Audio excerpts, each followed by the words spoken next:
बोला। चलिए ध्यान दीजिए, चौहान वंश क्या है? चौहान वंश। चौहान वंश के संस्थापक कौन थे? वासुदेव। चौहान वंश के संस्थापक कौन थे?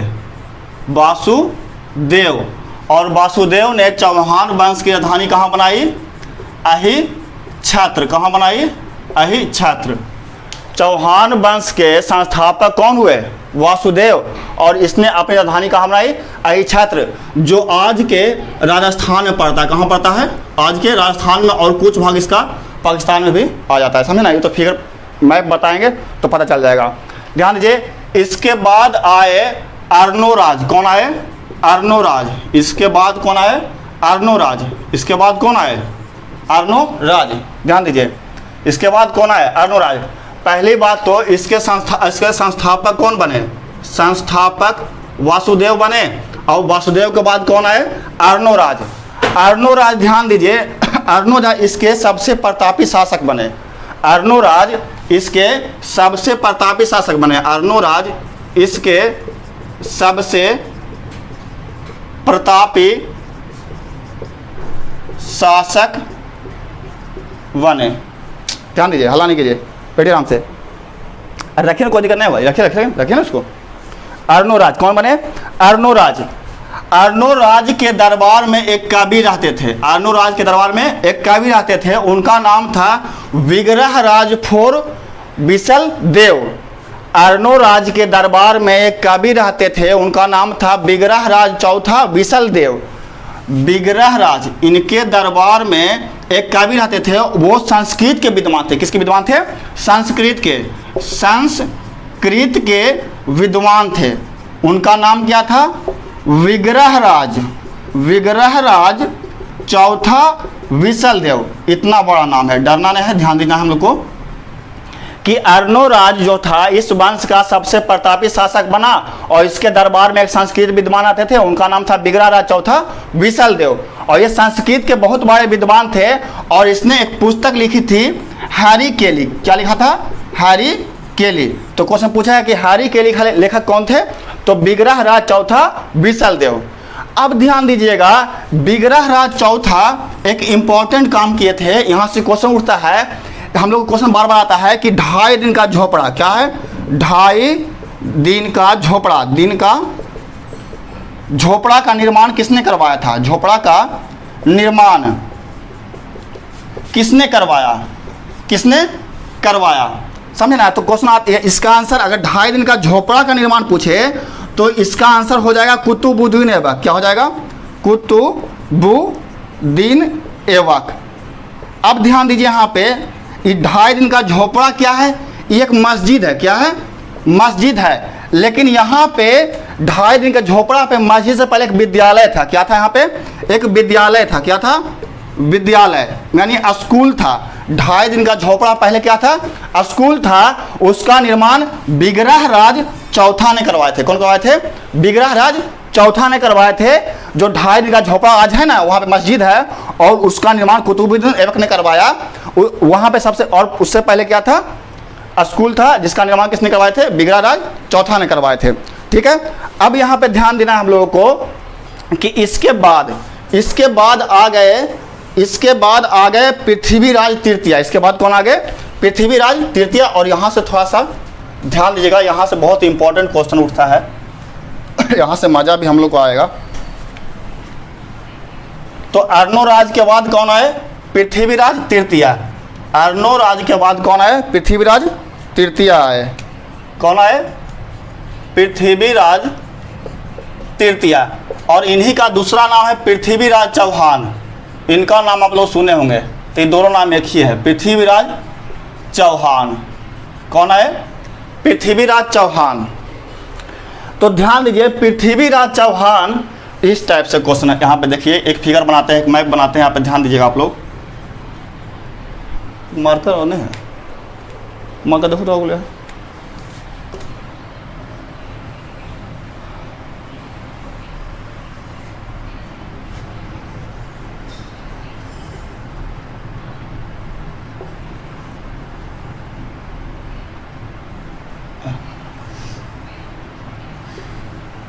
इस टाइप से मान लीजिए इंडिया है, और यहाँ पे था अहिच्छत्र, इस टाइप से था, और यहाँ पे था मालवा। क्या था? मालवा। यहाँ पे शासक कर रहे थे पृथ्वीराज चौहान। कौन कर रहे थे? पृथ्वीराज चौहान। और यहाँ पे शासन कर रहे थे जयचंद। कौन कर रहे थे? जयचंद। ध्यान दीजिए, ये थे चौहान वंश के और ये थे मालवा के। ये कहाँ के थे? मालवा के। ये चौहान वंश के थे और ये कहाँ के थे? मालवा के। अब इन दोनों में बहुत मेल मिलाव रहता था। इन दोनों में क्या था? बहुत मेल मिलाव था। ठीक है, अब यहाँ पे ध्यान देना हम लोगों को कि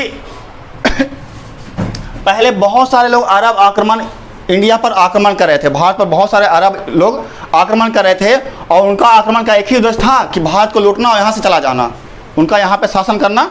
उसका यहाँ पे व्यू नहीं था।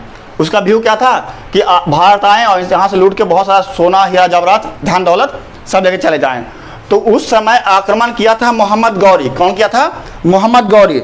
आप लोग जानते होंगे जो यहाँ पे एक क्षेत्र है उसका नाम है तराइन, जो आज के राजस्थान हरियाणा वाले क्षेत्र में है, हरियाणा वाले क्षेत्र में है तराइन।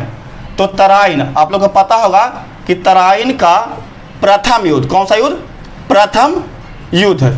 यहाँ पे ध्यान देना है, जो किनके किनके बीच में हुआ था यहाँ पे? तो मोहम्मद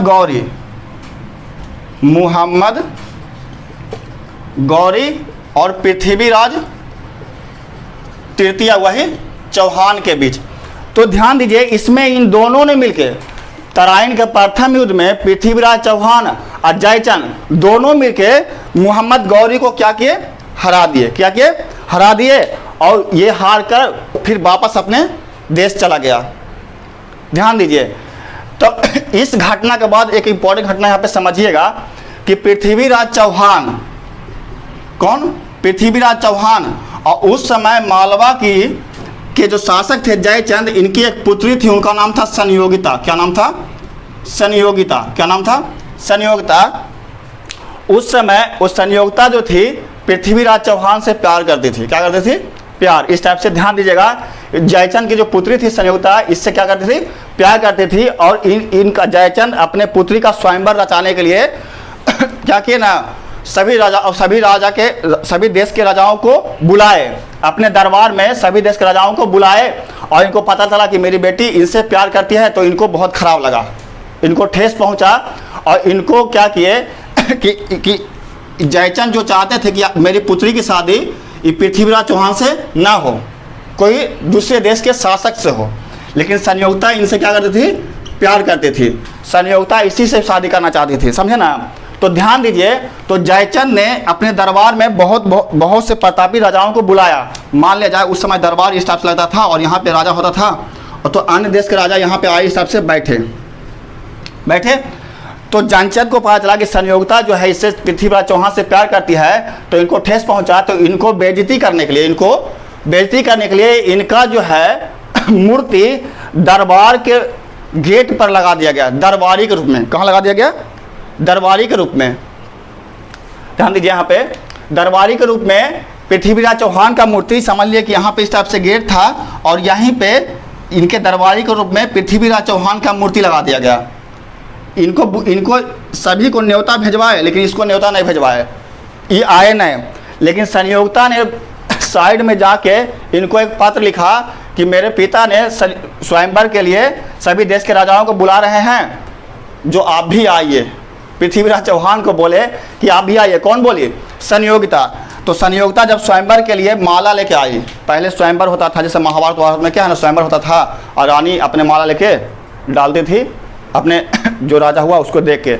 तो संयोगिता सभी को देखते हुए आगे बढ़ रही थी। तो लास्ट में यहाँ पे किसका मूर्ति था? पृथ्वीराज चौहान का। उसी के गले में जाके माला डलवा दिया। और उसके बाद इन्हीं के दरबार में कौन आए? पृथ्वीराज चौहान आए और संयोगिता को उठा के लेके चले गए। तो इसको, और जयचंद जो था थोड़ा सा घमंडी टाइप का था, इसको बहुत बेइज्जती हुआ। क्या हुआ? बहुत बेइज्जती हुआ। तो जयचंद ने ध्यान दिया कि मोहम्मद गौरी इसको हराने के लिए आया था, तो हम इसको साथ दिए तो ये गौरी हारा। अगर हम साथ नहीं रहते तो ये हार जाता। तो बात तो बिल्कुल सही हुआ। तो जयचंद चल गया मोहम्मद गौरी से मिलने के लिए। जयचंद मोहम्मद गौरी के देश गए इससे मिलने के लिए। अब देखिए इसका दोस्त है तो इसके बारे में पूरा इंटरनल सोर्स जानता हो कि इसको कैसे कहाँ हारा, क्या इसका कमजोरी है, कैसे हारेगा ये। तो ये सारा बात मोहम्मद गौरी को बता दिया और सारा तैयारी करके अब तराइन का दूसरा युद्ध, तराइन का प्रथम युद्ध जो हुआ था 1192 में, कब हुआ था? 1191 में हुआ था। कब हुआ था? 1191 में। उसके बाद अब आया तराइन का द्वितीय युद्ध, तराइन का द्वितीय युद्ध जो हुआ था 1192 में। कब हुआ था? 1192 में। ये किसके किसके बीच हुआ? ये भी मोहम्मद गौरी, किसके बीच हुआ? सिर्फ यहाँ पे गौरी लिखते हैं, समझ जाइएगा, गौरी और चौहान के बीच। तो इस बार जयचंद किधर से मिला हुआ था? मोहम्मद गौरी की ओर से मिला हुआ था। तो इस बार चौहान क्या हुआ? पृथ्वीराज चौहान क्या हुए? हार गए और इनको बंदी बना के अपने देश लेकर चला गया। इस बार मोहम्मद गौरी क्या हुए? हार गए और इसको बंदी बना के अपने देश लेकर चला गया। तो अब जयचंद यहाँ पे खुश हो गया। क्या हो गया? खुश हो गया। तो जयचंद बोला किनको? मोहम्मद गौरी को कि अब तो अब तुमको हम जितवा दिए, तो अब मेरा बीज प्रदेश हमको दे दो। जो पृथ्वीराज चौहान जो हराया था, ये कौन सा? आई छात्र वाला भाग जो तुमको जितवा ही दिए, अब हमको ये क्या करो, इस शासक यहाँ पे हमको बना दो। तो देखिए अब दुश्मन तो दुश्मन ही होता है। ये क्या बोला हम लोग, ये मोहम्मद गौरी क्या बोला कि जब तुम दोस्त का नहीं हो सका तो मेरा क्या होगा तुम। तब ये क्या किया, एक युद्ध हुआ था 1194 में। कब हुआ था? 1194 में। देखिए ध्यान पे यहाँ पे लिखते हैं, एक युद्ध हुआ था। आप लोग बताइए कि 1194 में किसका युद्ध हुआ था? 1194 में किसका युद्ध हुआ था? चंदावर का युद्ध। किसका युद्ध था? चंदावर का युद्ध हुआ। किसके किसके बीच? 1194 में किसके किसके बीच हुआ चंदावर का युद्ध? वही गौरी और किसके बीच? जयचंद के बीच। किसके बीच हुआ? जयचंद के बीच। इसमें जयचंद को क्या किया? ये मार दिया कि जब तुम मेरा दोस्त का नहीं सका तो मेरा क्या होगा, तुम हमको भी कल किसी से मरवा सकता है, इसलिए इसको क्या कर दिया? मार दिया। ध्यान दीजिए यहाँ पे, अभी प्यार और बड़ी खराब चीज़ होता है। सोचिए प्यार के चक्कर में इतना मरवा गया। कौन? पृथ्वीराज चौहान भी मारा गया और जयचंद भी मारा गया। अब ध्यान दीजिए, अब कौन सा? हरियाणा वाला क्षेत्र, अब मालवा वाला क्षेत्र क्या हो गया? खाली हो गया। अब ध्यान देना है कि मोहम्मद गौरी का ही एक गुलाम था। मोहम्मद गौरी का एक गुलाम था, उसका नाम था कुतुबुद्दीन ऐबक। क्या नाम था? कुतुबुद्दीन ऐबक। तो ये तो इन्हें गौरी जो था, ये सब चौहान और जयचंद के बीच में फंसा हुआ था। हाँ, कुतुबुद्दीन ऐबक उसकी बेटी पर लाइन मार रहा था, मतलब उससे प्यार, मतलब मोहम्मद गौरी की बेटी से कुतुबुद्दीन ऐबक को क्या हो गया? प्यार हो गया था। और उसकी बेटी भी कुतुबुद्दीन ऐबक से प्यार, मतलब गौरी की बेटी को प्यार हो गया था। क्या हो गया था? प्यार। किससे? इसके गुलाम किससे? कौन था? कुतुबुद्दीन ऐबक। कौन था? कुतुबुद्दीन ऐबक। कुतुबुद्दीन ऐबक। तो ध्यान दीजिए, गौरी को ये बात पता चल गया कि हम तो इधर दूसरे शासक को हराने में थे और ये जो है हमारी बेटी से ही प्यार कर लिया, समझे ना। तई समझ गया अगर हम कुतुबुद्दीन ऐबक को मारेंगे तो दिक्कत हो सकता है। अभी देखिए प्यार में इधर जयचंद मरा गया, उसका दामाद भी मरा गया, उसका पिता भी मरा गया, तो यहाँ पे हम भी मरा सकते हैं। तो ये क्या किया, ये दोनों का प्यार बहुत कड़ा था, इसकी बेटी का और कुतुबुद्दीन ऐबक का। तो दोनों का शादी करवा दिया गया। दोनों का कर दिया? शादी कर दिया। अब सोचिए गौरी के शासन के दरबार में ही गुलाम रहता था, तो इसके पास तो जमीन वमीन रहेगा नहीं। तो इसकी बेटी तो राजकुमारी थी, तो ये कहाँ रहेगा। तो ये क्या किया था, वही चौहान वाला जगह और मालवा वाला जगह, जहाँ पे जयचंद था, जहाँ पे कौन था, पृथ्वीराज चौहान था, इस सारा जगह भारत में था। ये भारत में जितना भी जगह मोहम्मद गौरी ने जीता था, ये चौहान वाला जगह और जयचंद वाला जगह, जयचंद यानी मालवा, ये क्षेत्र जो हरियाणा में पड़ता है, इस सभी को अपनी बेटी यानी अपने दामाद कुतुबुद्दीन ऐबक को सौंप दिया। किसको सौंप दिया? कुतुबुद्दीन ऐबक को, जाओ तुम वहाँ पे रहो। उसी समय यहाँ पे एक गुलाम था। किसका गुलाम था? गौरी का। कुतुबुद्दीन ऐबक जो था किसका गुलाम था? मोहम्मद गौरी का। तो कुतुबुद्दीन ऐबक को अपना विजित प्रदेश इंडिया में जो था उसको दे दिया। तो कुतुबुद्दीन ऐबक ने यहीं पे एक वंश का स्थापना किया जिसको बोलते हैं गुलाम वंश। क्या बोलते हैं? तब आप लोग को पता चल ही गया होगा कि अब हम लोग क्या पढ़ेंगे, गुलाम वंश। तो पूछा जाता है कि भारत में प्रथम मुस्लिम साम्राज्य की स्थापना किसने किया था? तो कुतुबुद्दीन ऐबक ने। और कौन से वंश का? गुलाम वंश का, यानी गुलाब डेंसिटी का।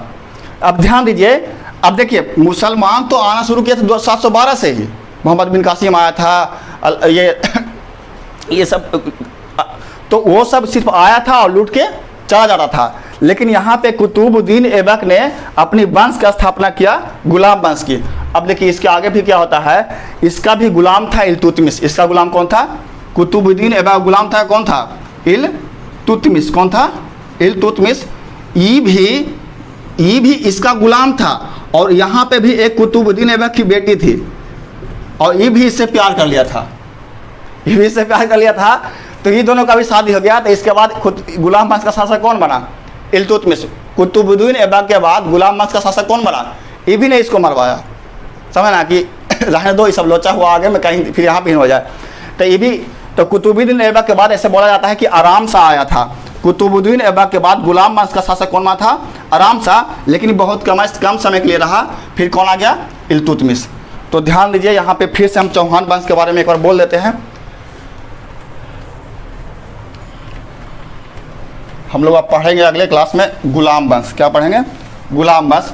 तो ध्यान दीजिए, चौहान वंश का संस्थापक कौन था? कौन था?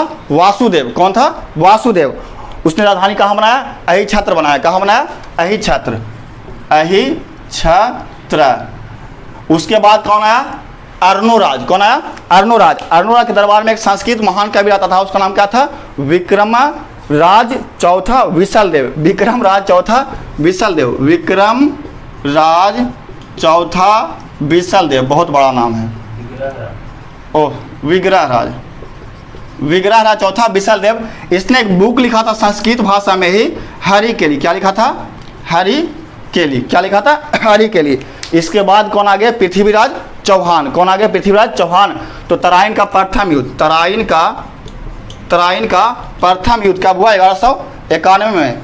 1191 में इसमें जो है गौरी क्या हुआ? इसमें गौरी हार गया। लेकिन द्वितीय युद्ध तराइन का द्वितीय युद्ध जो हुआ 1192 में, इसमें क्या हुआ? गौरी जीत गया। फिर युद्ध हुआ था चंदावर का युद्ध। फिर क्या युद्ध हुआ था? चंदावर का युद्ध 1194 में। इसमें कौन जीता था? गौरी ही जीता था। और हारा कौन था? जयचंद। कौन हारा था? जयचंद। वंश का जो अंतिम शासक बने वो पृथ्वीराज तृतीय थे। चौहान वंश का अंतिम शासक कौन थे? पृथ्वीराज तृतीय, जिन्हें हम लोग बोलते हैं क्या? पृथ्वीराज चौहान। क्या बोलते हैं? पृथ्वीराज चौहान। इनके दरबार में एक राजकवि रहते थे। इनके दरबार में एक राजकवि रहते थे, उनका नाम था चंदवरदाई। क्या नाम था? पृथ्वीराज चौहान के दरबार में एक राजकवि रहते थे। अब पहले का राजकवि बहुत, देखिए राजकवि जो था पढ़ा लिखा होता था। शासक पढ़ा लिखा हो या नहीं हो, लेकिन जो कवि होते थे बहुत ज्ञानी होते थे और वो दिमाग के होते थे। वो अपने राजा को बड़ाई पूरा लपेटते रहते थे, समझे ना? इस टाइप से कि मतलब, तो इन्होंने एक बुक लिखा इन्हीं के नाम पर, इन्हीं के बड़ाई में एक बुक लिख दिया। उसका नाम था पृथ्वीराज रासो। क्या था? पृथ्वीराज रासो। क्या था? पृथ्वीराज रासो। तो क्वेश्चन आता है कि पृथ्वीराज रासो के कौन थे?